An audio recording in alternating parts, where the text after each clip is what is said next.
నిన్నటి రోజున ముఖ్యమంత్రి గారు చంద్రబాబు నాయుడు గారి యొక్క ఢిల్లీ పర్యటన ఈనాడు పేపర్లో కానీ ఆంధ్రజ్యోతిలో కానీ వాళ్ళు ఇచ్చే అంశాలు ఏంటంటే ప్రధాని మోడీతో భేటీ, ఏపీ విజన్పై చర్చ, 2047 నాటికి $2.4 ట్రిలియన్ స్థాయిలో ఆంధ్రప్రదేశ్.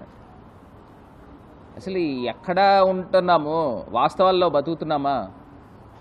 అసలు మోడీ గారికి ఆంధ్రప్రదేశ్ ప్రస్తుతం గురించి మాట్లాడడానికి ఆయనకి తీరుకుందో లేదో నాకేం తెలియదు, కానీ 2047కి చర్చ చేస్తున్నారంట.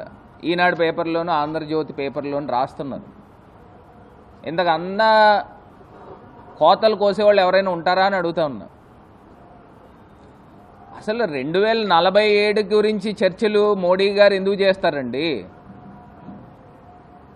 అసలు ఇప్పుడు చెప్పడానికైనా ప్రజలు వింటున్నారు, ప్రజలు ఆలోచన చేస్తున్నారని కనీసము జ్ఞానం ఉండాలి కదా. ఈ రకమైన మాయ మాటలు చెప్పే కార్యక్రమం చేస్తున్నారు. ప్రజలందరినీ కూడా అమాయకుల కిందన పరిగణిస్తున్నారేమో అని వీళ్ళు అనుకుంటున్నారు. అంటే మేమేం చెప్పినా ప్రజలు వింటారు అన్న ఉద్దేశమో మరేంటో నాకైతే అర్థం కావట్లా. అదే రకంగా రైల్వే జోన్ గురించి కూడా మాట్లాడారు. నేను ఒకటి చెప్తా ఉన్నా, గతంలోనే రైల్వే జోన్ వాళ్ళు ఆమోదం తెలిపారు. ఇప్పుడు కొత్తగా ఈ తెలుగుదేశం ప్రభుత్వం వచ్చిన తర్వాత పెద్ద చేసింది ఏం లేదు. కాకపోతే ఒక అంశం ఏంటంటే వాల్టేర్ డివిజన్ పైన వీళ్ళు ఒక క్లారిటీ ఇవ్వాలి. ఎందుకంటే దేశంలోనే అత్యధిక ఆదాయం వచ్చే డివిజన్స్లో వాల్టేర్ డివిజన్ ఒకటి. ఇప్పుడు వాల్టేర్ డివిజన్ని మొత్తానికి తీసేసే కార్యక్రమం చేస్తున్నారు. దానిపైన పునరాలోచన చేయాలి. రైల్వే జోన్ ఎట్లాగా గతంలోనే అది ఓకే చేశారు, కేంద్రం ఓకే, క్యాబినెట్ ఓకే చేసింది, అన్నీ ఓకే చేసింది. కాకపోతే లాంఛనంగా శంకుస్థాపన చేయడం ఒకటే బాకీ. వాల్టేర్ డివిజన్ మా హయాంలో జగన్మోహన్ రెడ్డి గారు ముఖ్యమంత్రి కింద ఉన్నప్పుడు ఎట్టి పరిస్థితుల్లోనూ ఒప్పుకోలే. కానీ ఇప్పుడు మరి చంద్రబాబు నాయుడు గారు వాల్టేర్ డివిజన్కి ఏ రకమైన అన్యాయం చేస్తూ ఉన్నారో ఒక్కసారి ప్రజలను గమనించమని కోరుతున్నాం. ఇది కాకుండా పోలవరం అంశం గురించి కేంద్రం క్యాబినెట్ ఆమోదించింది. నాకు ఒకటి అర్థం కావట్లా, ఆమోదించింది ఎంత? వీళ్ళు గత బకాయిలు విడుదల చేయాల్సిందే వేల కోట్ల రూపాయలు ఉన్నాయి. ఎంత విడుదల చేస్తున్నారు? దీనిపైన ఒక స్పష్టత ఇవ్వాలి. పోలవరం ప్రాజెక్ట్ అన్న దానికి ఒక టైం ఫ్రేమ్ పెట్టండి. మరి నవంబర్ దగ్గర నుంచి వర్క్స్ ప్రారంభించాల్సిన అవసరం ఉందని ఇంటర్నేషనల్ ఎక్స్పర్ట్స్ కమిటీ వాళ్ళు ఆల్రెడీ నివేదిక ఇచ్చారు. సో ఎట్టి పరిస్థితుల్లో నవంబర్ టు మే నెల దాకా సుమారుగా 6-7 నెలలు వర్క్స్ జరుగుతాయి. ఆ క్రమంలో డయాఫ్రమ్ వాల్ కొత్తది నిర్మాణం చేయాలి. ఎక్కడైతే సీపేజెస్ ఉన్న కాఫర్ డ్యాములని, దాని సీపేజెస్ని అరెస్ట్ చేయాలి. ఇది కాకుండా ఇది కంప్లీట్ అయిన తర్వాత ఈసీఆర్ఎఫ్ డ్యామ్ పనులు కూడా శరవేగంగా ప్రారంభించాలి. ఇది వైఎస్ఆర్ కాంగ్రెస్ పార్టీ తాలూకా పూర్తి స్థాయి డిమాండ్ అని కూడా చెప్తా ఉన్నాం. ఇది కాకుండా మరి ఇదే చంద్రబాబు నాయుడు గారు పోలవరం గురించి గత ప్రభుత్వం 2014 నుంచి 19 దాకా నాకు తెలిసి ఆయన జేజేలు కొట్టించుకోవడానికి కొంతమంది మహిళల్ని కానీ లేకపోతే బస్సులు తరలించారు. దానికి ఖర్చు నాకు తెలిసి 23 కోట్లు 24 కోట్లు ఖర్చు పెట్టారండి. అదేం వాళ్ళ జేబుల్లోంచి డబ్బులు తీసేం ఖర్చు చేయలే, ప్రజల తాలూకా సొమ్మును ఖర్చు చేశారు. ఇవాళ చంద్రబాబు నాయుడు గారి విజన్ ఏంటనేది ఇవాళ అర్థమవుతుంది. ఏం జరగని దానికి 23 కోట్ల రూపాయలు జేజేలు కొట్టించుకోవడానికి బస్సులు పెట్టి మరి 23 కోట్ల రూపాయలు ప్రజలు డబ్బు ఖర్చు చేశారు. ఇది ప్రజలను గమనించమని కోరుతా ఉన్నా. ఇవాళ చంద్రబాబు నాయుడు గారు ఢిల్లీ దేనికి వెళ్ళారు? ఏం మాట్లాడడానికి వెళ్ళారు? ఒక వాస్తవాలు చెప్పండి. అంతేగాని మీరు ఏదో తీసుకొచ్చి విజన్ 2047 అని అంటే నమ్మడానికి ప్రజలు ఎవరో కూడా సిద్ధంగా లేరు. అసలు $2.3 ట్రిలియన్ అంట. ఇప్పుడు మీకు తెలుసా భారతదేశం ఎకానమీ ఎన్ని $1 ట్రిలియన్ మీకు తెలుసా అండి? $3.1 ట్రిలియన్, 3.1 3.2 ట్రిలియన్ ఎకానమీ భారతదేశంకు ఉంది. అలాంటిది ఆంధ్రప్రదేశ్కి ఒకటే $2.4 ట్రిలియన్ ఎకానమీ చేస్తారని ప్రధానమంత్రి గారితో మరి ముఖ్యమంత్రి చంద్రబాబు నాయుడు గారు చర్చలు జరుపుతున్నారని అంటే ఇంతకన్నా అసలు ఏంటి, చెవుల్లో పువ్వులు పెడుతున్నారా ఏంటో అర్థం కావట్లా ఈయన మాట్లాడే మాటలు. సరే, ఈ అంశాల గురించి పక్కన పెడితే ప్రధానమైన అంశాలు ఇంకా ఆంధ్రప్రదేశ్ రాష్ట్రంలో ఆంధ్రజ్యోతి పేపర్ రాస్తూ ఉన్నారు. ఇవాళ ఆంధ్రజ్యోతి వీళ్ళ పేపరే, తమ్ముళ్ళు ఇది తగదంట. అంటే ఈ మాటలు చంద్రబాబు నాయుడు గారు నోట్లోంచి ఊడిపడిందా? తమ్ముళ్ళు ఇది తగదంటే అంటే దేని గురించి తగదని ఆయన రాస్తున్నారని అంటే, దారి తప్పుతున్న కొందరు ఎమ్మెల్యేలు, దుకాణాలు మాయే, మద్యం షాపులపై ఎమ్మెల్యేలు నేతల పెత్తనం, అనుచరులు సిండికేట్లతో దరఖాస్తులు, వస్తే వ్యాపారం ఎలా చేయగలరని హెచ్చరికలు. మీకు ఒకవేళ టెండర్లు ఎవరైనా సామాన్యులు వ్యాపారస్తులకు వస్తే మీరు ఎలా చేయగలరని వాళ్ళు చెప్తున్నారు. అంటే కొన్ని చోట్ల వాటా కండిషన్లు. అసలు ఈ తెలుగుదేశం ప్రభుత్వం ఈ ఆంధ్రజ్యోతి పేపర్లో రాస్తూ ఉన్నారు. అంటే నేను ఒక్క అంశం చెప్తానండి. ఇవాళ చంద్రబాబు నాయుడు గారు ప్రధానమైన ఆదాయ వనరులు ఎక్కడి నుంచి వస్తున్నాయండి? మైన్స్ నుంచి, వైన్స్ నుంచి వాళ్ళు తీసుకురావాలి. ఆంధ్రప్రదేశ్ రాష్ట్ర ఖజానాకి సంపద సృష్టిస్తామని చెప్పారు. అంటే సంపద రాష్ట్రానికి సృష్టిస్తున్నారా, లేకపోతే మీ ఎమ్మెల్యేలకి మీ నేతలకి సంపద సృష్టిస్తున్నారా అనేది ఒక్కసారి ఆలోచన చేయాలి. ఎందుచేతనంటే ఒకటే అంశం చెప్తున్నానండి. ఇప్పుడు వీళ్ళు సిండికేట్ల కిందన ఏ రకంగా మారారు అనేదానికి ఒక చిన్న ఉదాహరణ చెప్తున్నా. ఇదే లాస్ట్ ఇయర్ తెలంగాణ రాష్ట్రంలో 2600 చిల్లర మద్యం దుకాణాలు ఉంటే దానికి 1,34,000 పైనే, అంటే 1,35,000 టెండర్లు పడినాయి. అంటే దీన్ని యావరేజ్గా చూసుకుంటే 2,600కిను 1,35,000 చూసుకుంటే ఒక్కొక్క షాప్కి 1:48 రేషియో వస్తుంది. అంటే ఒక షాపుకి 48 నుంచి 50 టెండర్లు పడినాయి అన్నమాట. కానీ ఆంధ్రప్రదేశ్ రాష్ట్రంలో 3,400 షాపులు ఉన్నట్టున్నాయి సుమారుగా. దానికి పడిన టెండర్లు నిన్నటికి 9,000 కూడా పడలా. మరి ఇవాళకి ఎన్ని పడినాయో ఒకసారి లెక్కలు తీసుకోవాలి. అంటే దాని లెక్క చూస్తే 1:3, అంటే ఒక షాప్ ఉంటే 3 టెండర్లు పడినాయి. తెలంగాణలో ఒక షాప్ ఉంటే 50 టెండర్లు 1:50 రేషియోలో ఉంటే ఇక్కడ ఆంధ్రప్రదేశ్లో జరిగే తతంగం ఇది. అంటే వీళ్ళు ఎవరికి గండి కొడతా ఉన్నారు? ప్రభుత్వ ఖజానాకి గండి కొడతా ఉన్నారు. ఈ ఎమ్మెల్యేల పేర్లతో సిండికేట్లు వీళ్ళందరూ కూడా గండి కొడతా ఉన్నారు. అంటే 3,400 షాపులు ఉంటే సుమారుగా దానికి ఎన్ని టెండర్లు పడాలండి? ఒకవేళ పక్కన ఉన్న తెలంగాణ రాష్ట్రంతో పోల్చుకుంటే సుమారుగా 1,60,000 టెండర్లు పైన పడాలి. 1,60,000 1,70,000 టెండర్లు పడాలి. ఇప్పటికి నిన్నటికి 9,000 టెండర్లు పడినాయి. మరి వాళ్ళకి 15,000 పడి ఉంటాయో నాకు తెలియదు. అంటే మీరు మొత్తం ఏ రకంగా చూసుకున్నా రేపటికి ఒక 30,000-40,000 టెండర్లు పడినాయి అనుకోండి. సుమారుగా 1,20,000 టెండర్లు పడాల్సినవి ఈ ఎమ్మెల్యేలు ఈ సిండికేట్లు అడ్డుకుంటా ఉన్నారు. అంటే దానికి ఎంత ఆదాయం రావాలండి? 1,00,000 టెండర్లు అంటే 2 లక్షల రూపాయలు ఒక్కొక్క షాప్కి. 1,00,000 టెండర్లు అంటే సుమారుగా 2,000 కోట్ల రూపాయలు. అంటే 1,20,000 షాపులు అని అంటే సుమారుగా 2,400 2,500 కోట్ల రూపాయలు ప్రభుత్వానికి రావాల్సిన ఆదాయానికి గండి కొట్టే కార్యక్రమం చేస్తూ ఉన్నారు. ఇంతకు మించి లాజిక్ ఏం లేదండి. ఇప్పుడు చంద్రబాబు నాయుడు గారు చెప్పింది ఏంటి? సంపద సృష్టిస్తానంటే ఎమ్మెల్యేలకు సంపద సృష్టిస్తూ ఉన్నారు, ప్రభుత్వానికి కాదు. ప్రభుత్వానికి కానే కాదు.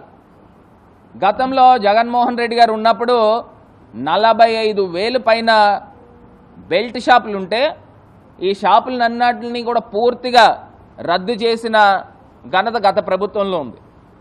మళ్ళీ ఇప్పుడు ఈ 45,000 బెల్ట్ షాపులల్లా దానికి డబుల్ అయిపోతాయేమో ఇప్పుడు రాబోయే రోజుల్లో. అంటే వీధికొక మద్యం దుకాణం పెట్టే కార్యక్రమము ఇప్పుడున్న ప్రభుత్వం ఆలోచన చేస్తూ ఉంది. ఒక్కసారి మనమే గమనిద్దాం. ఎందుకంటే రేపటికి కంప్లీట్ అవుతున్నాయి. ఎప్పుడో 11వ తారీఖు ఎప్పుడో ఓపెన్ చేస్తారంట, 12వ తారీఖుకి. అంటే మొత్తం అంతా కూడా వాళ్ళ కంట్రోల్లో, ఎమ్మెల్యేల కంట్రోల్లో పెట్టుకుని ఈ యొక్క వ్యవహారం జరుగుతూ ఉన్నదనేది ప్రజలు గమనించమని కోరుతా ఉన్నా. ఇది కాకుండా ఉచిత ఇసుక, అంటే ఉచిత ఇసుక గురించి మనం ఎంత తక్కువ మాట్లాడితే అంత కరెక్ట్. ఎందుకు చేస్తానంటే గత ప్రభుత్వంలో టన్నుకి గవర్నమెంట్కి వచ్చే డబ్బులు 370 రూపాయలు పర్ టన్ను మెట్రిక్ టన్నుకి వచ్చేది. అంటే ఒక 100 రూపీస్ ఎక్స్పెన్సెస్ పోయినా 370 రూపీస్ వచ్చేది. ఇప్పుడు వీళ్ళు పేరుకి ఏం చెప్తా ఉన్నారనంటే ఉచిత ఇసుక ఎవరికి ఇస్తా ఉన్నారో అని అడుగుతున్నా. ఇప్పుడు ఏదో సామెత ఉంది చూసారా, నేతి బీరకాయలో నెయ్యి ఉన్నదనేది ఎంత వాస్తవమో వీళ్ళు ప్రజలకి ఉచిత ఇసుక ఇస్తున్నారని చెప్పడం కూడా అంత అవాస్తవం. ఎంత అవాస్తవం అంటే అసలు ఎక్కడ ఇస్తున్నారండి? అంటే ప్రభుత్వానికి గండి కొడతా ఉన్నారు. ఉచిత ఇసుక పేరుతో ప్రభుత్వానికి ₹1 రావట్లా. గతంలో వేల కోట్ల రూపాయలు వచ్చింది. ఆంధ్రప్రదేశ్ రాష్ట్ర ఖజానాకి శాండ్ పేరు మీద వేల కోట్ల రూపాయలు వచ్చేది. ఇప్పుడు ₹1 కూడా రావట్లా. మరి నిన్న తూర్పుగోదావరి జిల్లా కలెక్టర్ గారు కూడా నేను ఒక పేపర్లో చూసిన, సుమారుగా ₹340 ఒక మెట్రిక్ టన్ను ఖరీదవుతోంది అని చెప్తా ఉన్నారు.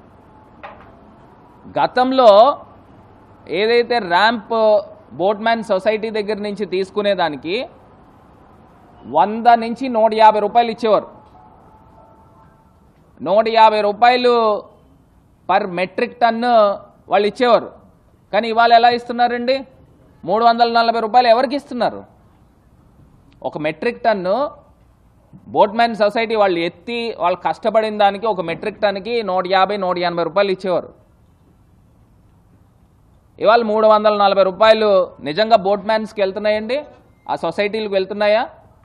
ఆ కష్టపడే వాళ్ళకి ఆ కూలీలకు వెళ్తుందా ₹340 పర్ మెట్రిక్ టన్ అని అడుగుతా ఉన్నా. ఎవరికి వెళ్తా ఉంది ఈ డబ్బు? ఎవరికి వెళ్తా ఉంది? ఎమ్మెల్యేలకు కాదా? తెలుగుదేశం నేతలకు కాదా? ఈ సూటి ప్రశ్న ప్రశ్నిస్తున్నా. ఇప్పుడు గతంలో ప్రభుత్వానికి మెట్రిక్ టన్కి ₹370 వాళ్ళు కడితే బయట వినియోగదారుడికి సుమారుగా లారీ 14,000-15,000 దొరికేది పెద్ద లారీ. ఇవాళ 25,000-30,000 పెడతా ఉన్నా కూడా 30 టన్నుల లారీ దొరకట్లా. అంటే బ్లాక్ మార్కెట్ చేస్తూ ఉన్నారు. ఇంతకన్నా అన్యాయం ఎక్కడైనా ఉందండి? పేరేమో ఉచిత ఇసుక అంట. నేను ఒకటే చెప్తా ఉన్నా, ఇప్పుడు గవర్నమెంట్కి మొత్తం గండి కొడతా ఉన్నారు, వినియోగదారులకేమో ఉచిత ఇసుక అని చెప్తా ఉన్నారు. అసలు ఎక్కడ వెళ్ళిపోతా ఉన్నాము? మనం ఉన్నది ప్రజాస్వామ్యంలోనైనా కాదా అని నాకు ఇవాళ అనుమానం కూడా వస్తూ ఉంది. ఎందుకంటే అబద్ధాలు ఆడి ఏదో రకంగా అధికార పీఠం ఎక్కేసి కుర్చీలో కూర్చుని మనం ఎన్ని అబద్ధాలైనా ఆడొచ్చు. ఎందుకంటే 5 సంవత్సరాల దాకా ఇంకా మళ్ళీ ప్రజలకు వేరే ఆప్షన్ లేదు. ఇవాళ అబద్ధాలు ఆడి ఇవాళ అధికార పీఠం ఎక్కారు. అధికార పీఠం ఎక్కినప్పుడు ఉచిత ఇసుక అని చెప్తూ, ఉచిత శాండ్ అని చెప్తూ ఎక్కడ ఉచితంగా దొరుకుతుందా అని అడుగుతున్నా. ఇప్పుడు నేను ఇవాళ నిజంగా నాకు శాండ్ కావాలండి. మా మావయ్య ఇల్లు కట్టుకుంటా ఉన్నాడు, 4 లారీలు శాండ్ కొనుక్కున్నాడంట. ఒక్కొక్క లారీ 28,000 రూపాయలు ఖరీదు పెట్టి ఒక్కొక్క లారీ కొనుక్కున్నాడు. అంటే 4 లారీలు ₹1,00,000 పైమాటే. రాజమండ్రిలో గోదావరి పక్కనే ఉంది. బ్లాక్లో కొనుక్కునే సందర్భాలు. ఒకవేళ మీరు ఆన్లైన్ ఓపెన్ చేశారనుకోండి, అసలు అది ఆన్లైన్ సైట్ వెబ్సైట్ పనిచేస్తుందండి? అసలు యాక్సెప్ట్ చేస్తుందా? ఒకవేళ యాక్సెప్ట్ చేస్తే ఎన్ని గంటలు పనిచేస్తుందండి?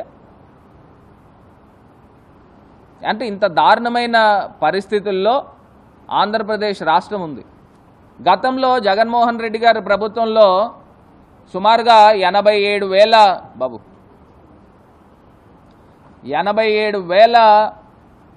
87 లక్షల మెట్రిక్ టన్నులు అప్పుడు గతంలో స్టాక్స్ పాయింట్స్ కింద పెడితే, అంటే ఎమ్మెల్యేలకి ఫ్రీ హ్యాండ్ ఇచ్చేశారు. మొత్తం మీరు కావాల్సిందంతా కూడా తీసేసుకోండి, అమ్మేసుకోండి అని. మొత్తం అంతా కూడా అమ్ముకున్న పరిస్థితులు. ఆ 87 లక్షల మెట్రిక్ టన్నులు ఇవాళన్న రోజుకి కూడా ఉపయోగపడి ఉండేది. అంటే వర్షాకాలం వస్తుందని చెప్పి గత ప్రభుత్వము ఆలోచన చేసి ఈ రకమైన కార్యక్రమం చేస్తే అది ఎమ్మెల్యేలకు ఒక పంట కింద, ఒక వరం కింద అయింది. మొత్తం అంతా కూడా యథేచ్ఛగా దోచిన పరిస్థితులు. ఇది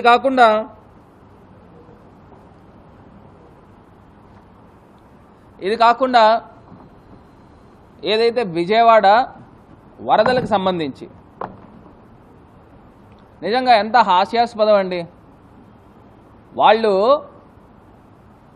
బయట డోనర్స్ దగ్గర నుంచి, ప్రజల దగ్గర నుంచి చీఫ్ మినిస్టర్ రిలీఫ్ ఫండ్ కింద కలెక్ట్ చేసి సుమారుగా 500 కోట్లు ఎంతో కలెక్ట్ చేశారు. కేంద్ర ప్రభుత్వం నుంచి కొన్ని 100 కోట్లు వస్తూ ఉన్నాయి, కొంత వచ్చింది కూడా. వీళ్ళు ఖర్చు చేసింది ఏంటి అని అంటే ఇవాళ నాకు నిజంగా ఆశ్చర్యం అనిపిస్తూ ఉంది. వీళ్ళు పులిహారకి, ఫుడ్కి సంబంధించి వీళ్ళు ఖర్చు చేసింది 326 కోట్లంట. మళ్ళీ వాటర్ బాటిల్స్కి 1 కోటి వాటర్ బాటిల్స్ అంట 23-24 కోట్ల రూపాయలు ఖర్చు చేశారంట. అంటే 1 కోటి వాటర్ బాటిల్స్కి. అంటే నాకు ఒకటి అర్థం కావట్లా, బాటిల్ ఎంఆర్పి ఎంతండి? 22-23 రూపాయలు బాటిల్ ఎంఆర్పి ఉంటుంది. అంటే మీరు ఎంఆర్పి కొన్నారా 1 కోటి వాటర్ బాటిల్స్? అసలు ఎంత హాస్యాస్పదంగా ఉందంటే వీళ్ళు చెప్పే అంశము. అంటే ప్రజల దగ్గర నుంచి మేము ఏమైనా చేస్తాము. వీళ్ళు నిత్యావసర సరుకులకి 61 కోట్లంట, పారిశుద్ధ్యానికి 51 కోట్లంట, అగ్గిపెట్లు కొవ్వొత్తులకి 23 కోట్లంట. ఎవరైనా నవ్వుతారు కూడాను. కొవ్వొత్తులు అగ్గిపెట్లకి 23 కోట్లంట. డ్రోన్లు, మరి డ్రోన్లు ఎవరికి ఉపయోగపడినాయో నాకేం తెలీదు. డ్రోన్కి 2 కోట్ల రూపాయలంట. మరి 6 హెలికాప్టర్లు తెప్పించారంట, 76 లక్షలు ఇచ్చారంట. బోట్లకి, అద్దెకి తెచ్చిన బోట్లకి 93,48 లక్షలు ఇచ్చారంట. ఇది నేను చెప్పే లెక్కలు కాదండి, వీళ్ళు బయట పబ్లిక్ డొమైన్లో పెట్టిన లెక్కలు ఇవి.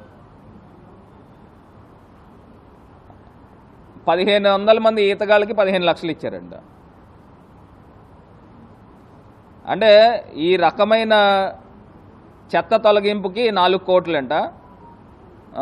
మృతదేహాలకి, పశువుల కళేబరాలు తొలగించిన దానికి 2,40 లక్షలంట. వరద నీరుని తోడడానికి 3 కోట్లంట. పారిశుద్ధ్య సిబ్బందికి 5,25 లక్షల రూపాయలంట. ఇట్లాగ దీన్ని మొత్తం అంతా కూడా లెక్క ఖర్చు చూస్తే 534 కోట్ల రూపాయలు వీళ్ళు ఖర్చు చేశారంట. ఇది ప్రభుత్వ డబ్బు ఖర్చు చేశారు. మీరు ఏదైతే 500 కోట్ల రూపాయల పైనే చీఫ్ మినిస్టర్ రిలీఫ్ ఫండ్ వచ్చింది, దాన్ని ఏం చేశారని అడుగుతున్నాం. కేంద్ర ప్రభుత్వం విడుదల చేసే డబ్బుల్ని ఏం చేస్తారని అడుగుతా ఉన్నాం.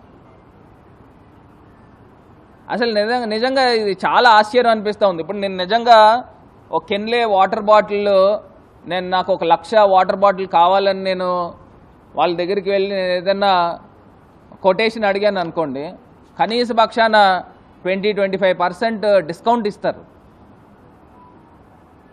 మరి ఈయన 1 కోటి వాటర్ బాటిల్కి 23 కోట్ల రూపాయలు ఖర్చు చేశారని అంటే ప్రజల సొమ్ముని ఏ రకంగా దుర్వినియోగం చేస్తూ ఉన్నారు, ఈ డబ్బులన్నీ ఎక్కడికి వెళ్తూ ఉన్నాయి? అంటే వాళ్ళకి చెప్తా ఉన్నారా వాటర్ బాటిల్ వాళ్ళకి, మీరు బిల్ చేసుకోవడం మొత్తం చేసుకోండి, కానీ నాకు డబ్బులు ఇవ్వాల్సింది ఇచ్చేయాలన్న విధంగా చెప్తున్నారా అని అడుగుతా ఉన్నా. అంటే ఈ రకమైన ఇన్ని కార్యక్రమాలు చేస్తూ ఇప్పుడు సోషల్ మీడియాలో కూడా ఇది తిరుగుతూ ఉంది. చంద్రయాన్ కోసం ఇస్రో చేసిన ఖర్చు 615 కోట్లు అంటే చంద్రబాబు నాయుడు గారు చేసిన ఖర్చు 500 చిల్లర కోట్లు ఖర్చు చేశారు. ఈ సోషల్ మీడియా ప్లాట్ఫామ్లో తిరుగుతుంది, నేను చేసింది కాదు. అంటే ఈ రకమైన ఇంత అన్యాయం చేస్తూ ఉన్నారు. రాష్ట్ర ప్రజలను ఒక్కసారి ఆలోచన చేయమని కోరుతా ఉన్నాం. ఫ్రీ శాండ్ లేదు, మొత్తం వీధికి ఒక బెల్ట్ షాప్తో మొత్తం మధ్యాంధ్రప్రదేశ్గా తయారు చేయబోతా ఉన్నారు. ఆంధ్రప్రదేశ్ రాష్ట్రాన్ని 2000 కోట్ల పైనే ఈ టెండర్ల ద్వారా వచ్చే డబ్బుల్ని మొత్తం ఎమ్మెల్యేలు గండికొట్టిన సందర్భాలు. అదేవిధంగా ఈ విజయవాడ అంశం గురించి కూడా చూసాం. కూరగాయల రేట్లు ఏ రకంగా పెరుగుతున్నాయి, నిత్యావసర వస్తువుల రేట్లు ఏ రకంగా పెరుగుతూ ఉన్నాయి. నాణ్యమైన కరెంట్ ఇస్తూ ఉన్నారు, నాణ్యమైన కరెంట్ ఎక్కడ ఇస్తూ ఉన్నారు? ఈ ప్రెస్ మీట్లోనే 2 సార్లు పోయింది. అదే రకంగా ఒకసారి పోయింది. అదే రకంగా ఈ కరెంటు ఛార్జీలని తగ్గించే కార్యక్రమము పోనీ తగ్గించక్కర్లే, యథావిధిగా ఉంచితే చాలు. ఇది వీళ్ళు ఇప్పుడు పెంచే కార్యక్రమం చేస్తూ ఉన్నారు. చంద్రబాబు నాయుడు గారు విజన్ 2047 అంట ప్రధానమంత్రి గారితో చర్చించారట. ఇన్ని పచ్చి అబద్ధాలు ఆడుతూ ప్రజల్ని ఇంత మోసం చేస్తూ కార్యక్రమాలు చేస్తూ ఉన్నారు. ఇది కాకుండా ప్రధానమైన అంశము రాజమహేంద్రవరానికే వద్దాము. రాజమండ్రిలో ఇక్కడ ఉన్న ఈవీఎం ఎమ్మెల్యే గారు ఆయన మొన్న ఈ లిక్కర్ సిండికేట్ వాళ్ళందరితో పాటు మీటింగ్ పెట్టారంట. మా నోటీస్కి వచ్చింది. మాకు 6 షాపులు వదిలేయాలంట. రాజమండ్రిలో 28 షాపులు ఎన్నో ఉంటే 6 షాపులు మాకు వదిలేయాలి అని చెప్పేసి ఆయన పెట్టిన కార్యక్రమం ప్రపోజల్. వాళ్ళు చేసుకుంటారంట 6 షాపులు. లేని పక్షంలో 25 నుంచి 30% వాటా ఇవ్వాలంట. మొత్తం రాజమండ్రి ఎన్ని షాపులు ఉంటే అన్ని షాపులకి వాటా ఇవ్వాలంట. అసలు ఇది ఎక్కడ ప్రభుత్వం అని అడుగుతా ఉన్నా. వీళ్ళ ఎమ్మెల్యేలు నేను ఇవాళ ప్రతి ఒక్కరికి కూడా భరోసా ఇస్తూ ఉన్నాం. వైఎస్ఆర్ కాంగ్రెస్ పార్టీ భరోసా ఇస్తూ ఉంది వ్యాపారస్తులందరికీ కూడా. ఎవ్వరు ఏ సిండికేట్లు ఆపేదానికి లేదు. మీరు నిజంగా మీరు వ్యాపారం చేసుకోవాలి పద్ధతి ప్రకారం అంటే చేసుకోండి. మీరు ఎన్ని టెండర్లు వేసుకోవాలంటే వేసుకోండి. మీకు షాపులు ఇవ్వకోకుండా అడ్డుకునే కార్యక్రమం చేయడానికి ఈ ఎమ్మెల్యేలు కానీ ఈ ప్రభుత్వం కానీ సరిపోరు. మీరు ప్రభుత్వం ఇచ్చిన నిబంధనల ప్రకారం మీరు వ్యాపారాలు చేసుకుంటున్నారు. ఖచ్చితంగా మీతో పాటు అక్కడ వైఎస్ఆర్ కాంగ్రెస్ పార్టీ వ్యాపారస్తులకు అన్యాయం జరగకుండా ఉండే విధంగా మేము అండగా ఉంటామని కూడా ఈ సందర్భంగా మరి వాళ్ళకి తెలియపరుస్తూ ఉన్నాం.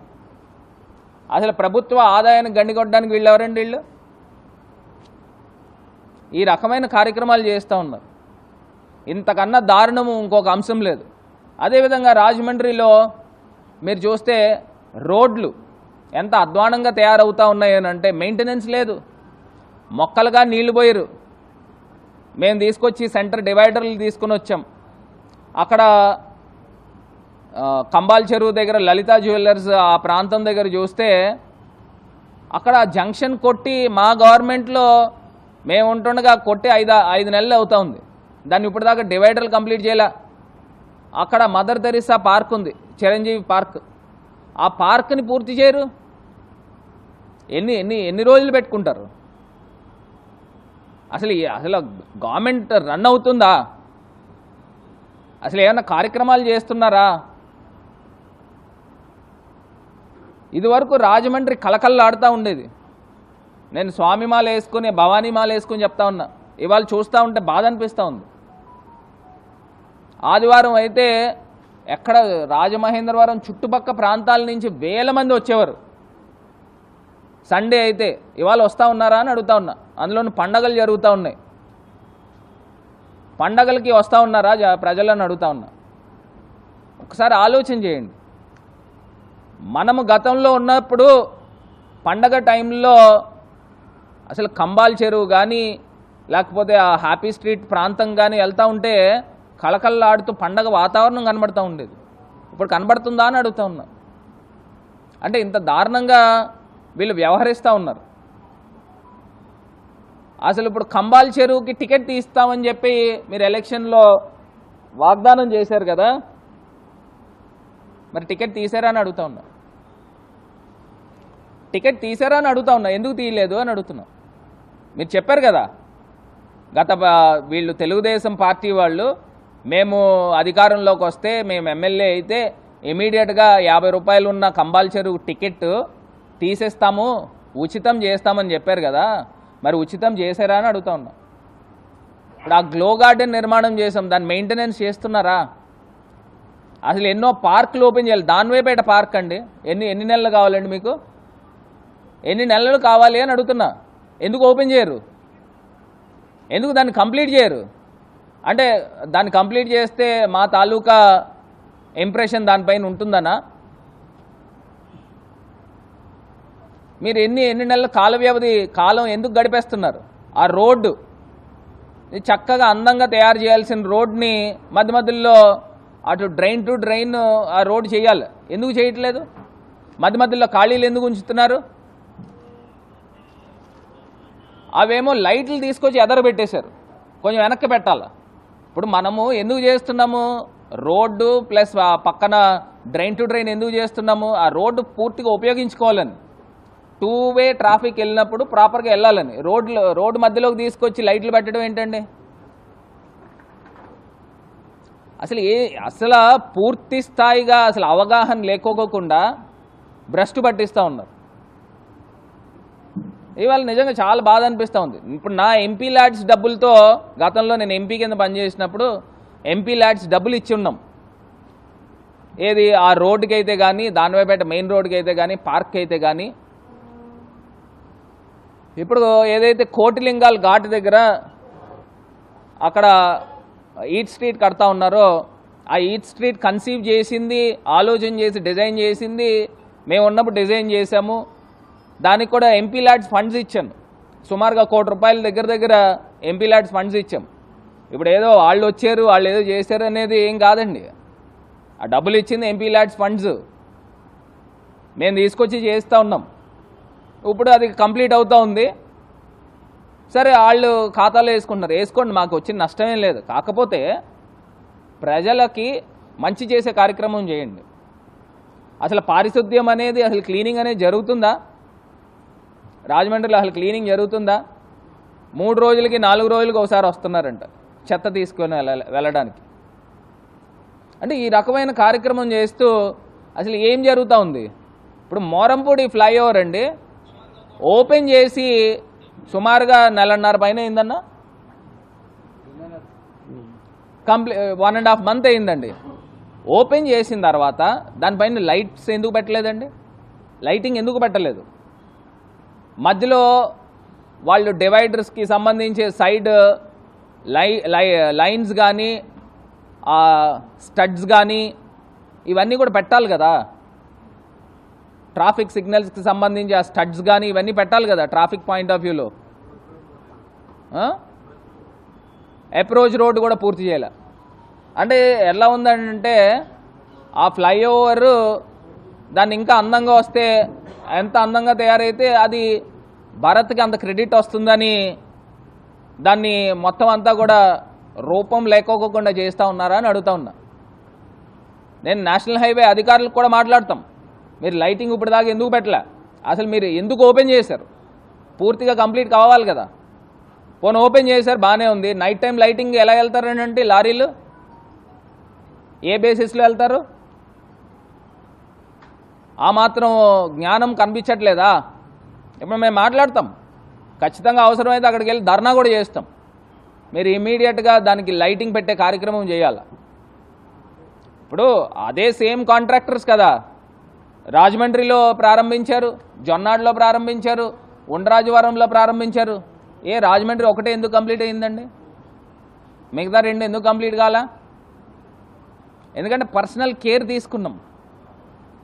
సొంత సైట్ ఇక్కడ వాళ్ళకి సైట్ ఇచ్చి కార్ఖానా చేసుకోండి, అని ఉచితంగా ఇచ్చి వాళ్ళతో చేయించి దగ్గరుండి అక్కడ చేయించే కార్యక్రమం చేశాం కాబట్టి ఆ ఫ్లైఓవర్ కంప్లీట్ అయ్యింది. మరి అదే సేమ్ కాంట్రాక్టర్స్ అవి కంప్లీట్ చేయాలి కదా, ఎందుకు చేయలేదంట? అసలు ఇన్ని లోపభూయిష్టంగా ఈ ప్రభుత్వం చేస్తూ ఉంటే నిజంగా ప్రజల మట్టుకు ఏం చేస్తారు? 5 సంవత్సరాలు వీళ్ళని అనుభవించాల్సిందే.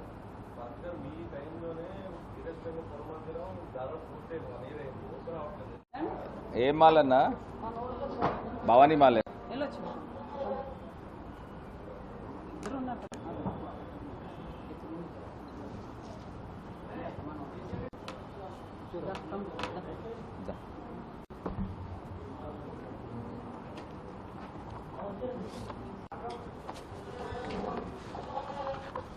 ఒకటే నా 2-3 పంపించాను కదమ్మా, ఇంకా 2-3 ప్రింట్అవుట్లు చెప్పాను. ఎక్కడ వెళ్ళాడు? బయట వెళ్ళాడా?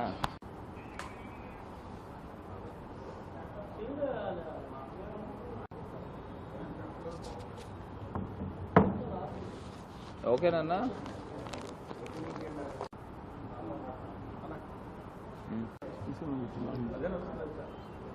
అబ్బా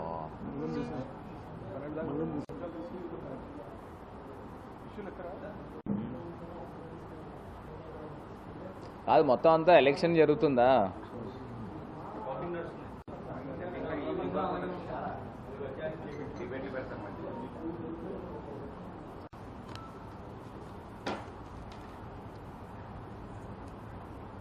ఫస్ట్ బాబు ఢిల్లీ, అది కూడా ఫస్ట్ స్టార్టింగ్.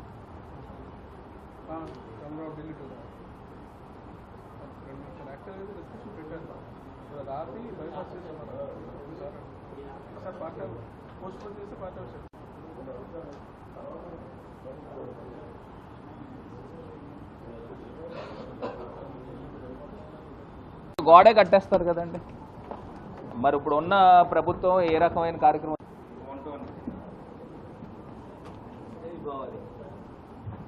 జై భవాని.